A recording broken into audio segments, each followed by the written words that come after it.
Alright guys, we're out by the ponds where most of the coyote action is, and since we were here yesterday we actually have a new set of red fox tracks, and this is a prime example of it's called like a scent post. They're making a scent post, and they actually mark their territory by urinating on a piece of vegetation or something like that. So here,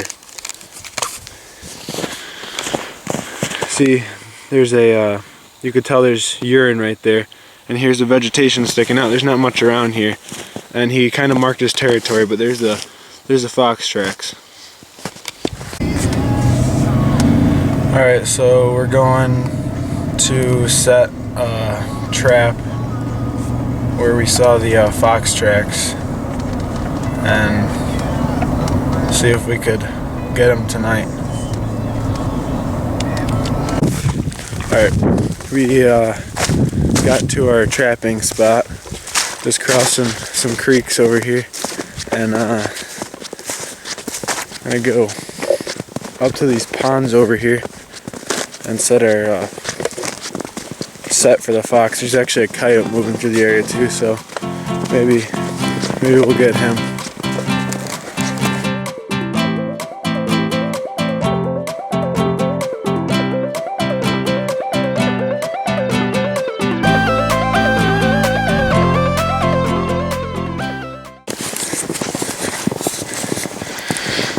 We got the tracks moving right through here, red fox. So we're gonna come down through here and make a set right down under this small pine tree. We got one bucket with peat moss because this time of year you can't use the dirt that's already on the ground because it's too frozen, too much moisture, it's gonna freeze. We gotta put knee pads on so we control our scent a good amount, and make sure you wear gloves too to keep the scent under control.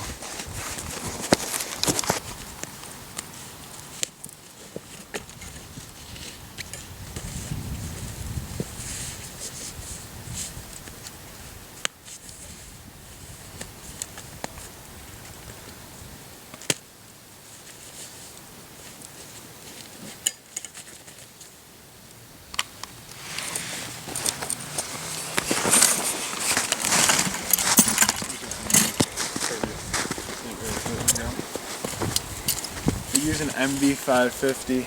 It's pre-night latched, so the trap fires extremely fast, and one of our most efficient traps that we have. See, before is like unnight latched, and then as soon as he clicks it, it's perfectly set, ready to go. Perfect right there.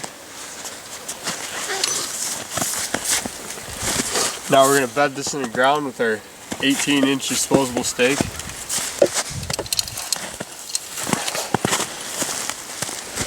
We got some peat moss for a bedding. You want to make sure you pack it down all the way. Make sure it has a nice solid bed.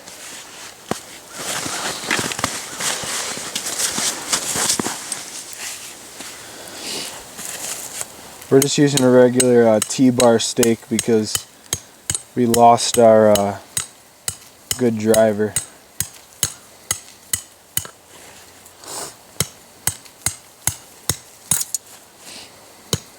Usually want to drive the stake on either side of the trap or in front of it, so it keeps the chain out of the way.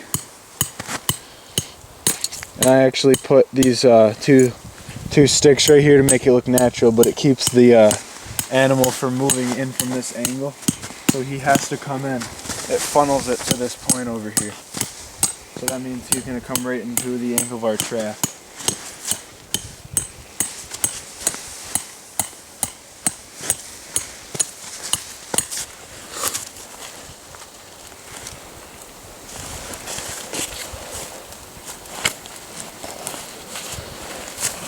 Now you just pull our stake back out and lift up on your chain, and it'll bed that stake in there and it's not going anywhere.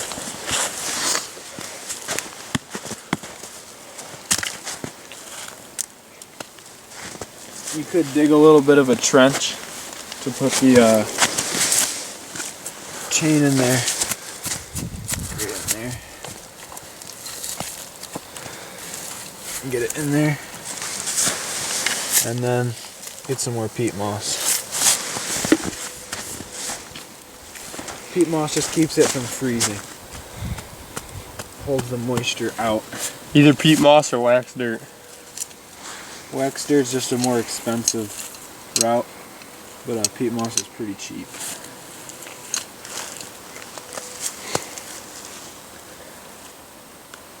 It's pretty hard to bed the trap in peat moss because it's so almost bouncy, kinda. I prefer to offset the trap a little bit because he's not going to come straight on.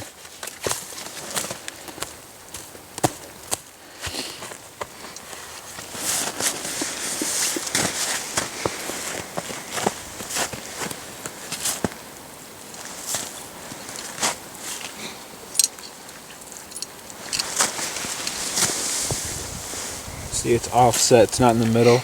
You could put it on the other side, but most likely he's going to come sneaking around through here. He's going to step right on that. And I want to get some peat moss around that.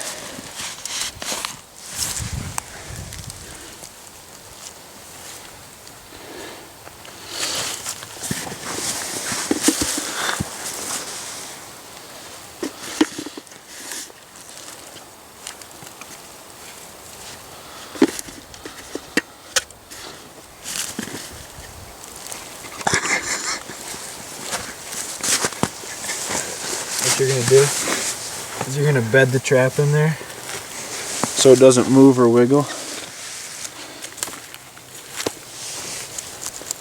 I want to make sure that when the animal steps, if he steps on that jaw, which is the outer portion of the trap right here, so that it doesn't wiggle too much, because he'll feel that and back off. So that's a pretty good bedded trap. Once again, it's hard to bed a trap in peat moss. But what we do is we take a pan cover. You got screen wire right here. And what that does is it keeps the dirt or peat moss from getting under the pan, so that the trap pan can still go down and fire efficiently. Because if the peat moss is underneath that, the trap can't fire. So what we're going to do is put that right over there.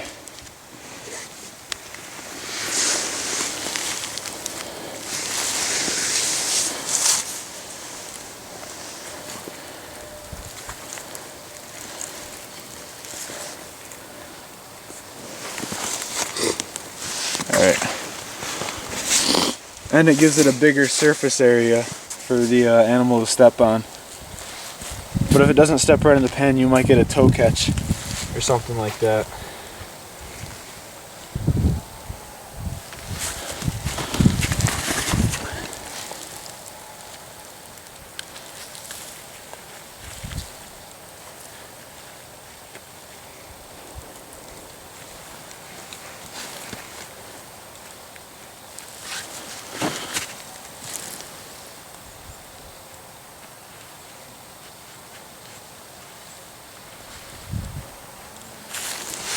What you're going to do is level it out.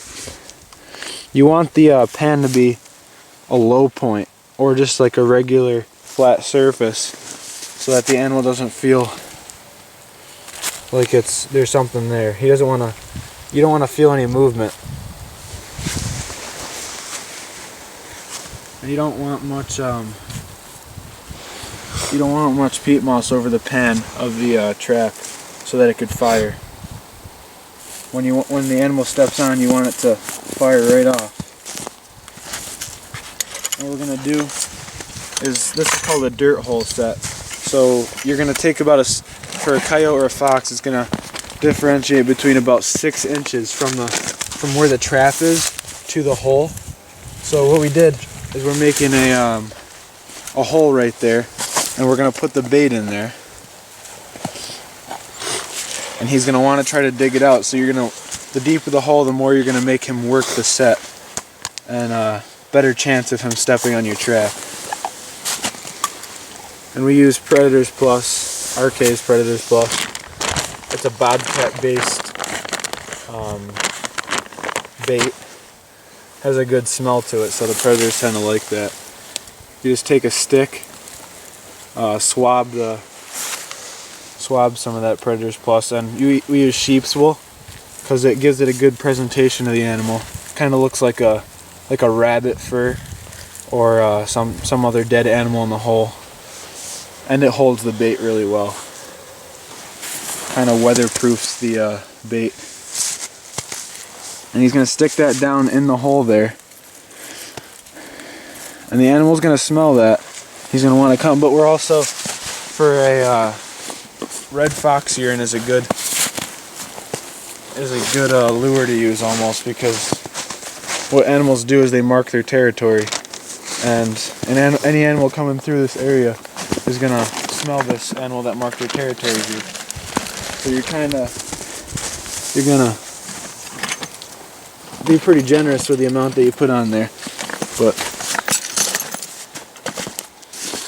And you could also put a lure in there, like a call lure, but you could either put urine or lure, either one is fine. And it's ready to go. Around here they don't really make dirt hole sets too much, but this is a good way to make the animal work for the bait. So you kind of want to conceal the dirt a little bit too much, because the peat moss doesn't look very natural. But what you could do is just blend it in with the natural surroundings. So kind of put some grass on there, and it's gonna feel pretty comfortable.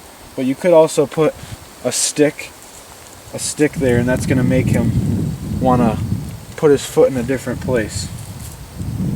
So that's pretty much it. You want to make all the paths, the only path clear to the trap. So you want to block off all the other areas. And you could also take any stick like this that would look natural to the surroundings. And you could put that right in here as if it was growing there. And make it look like food. And there we go. We're good.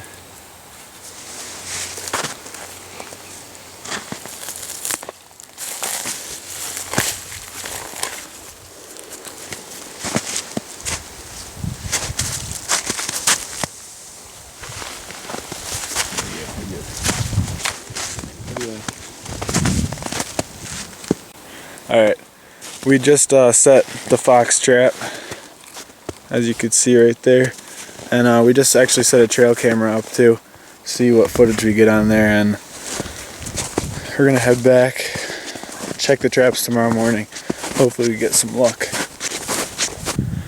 Alright guys, we're on another property that we have permission to be on, and looking for some coyote sign, and there's a lot here.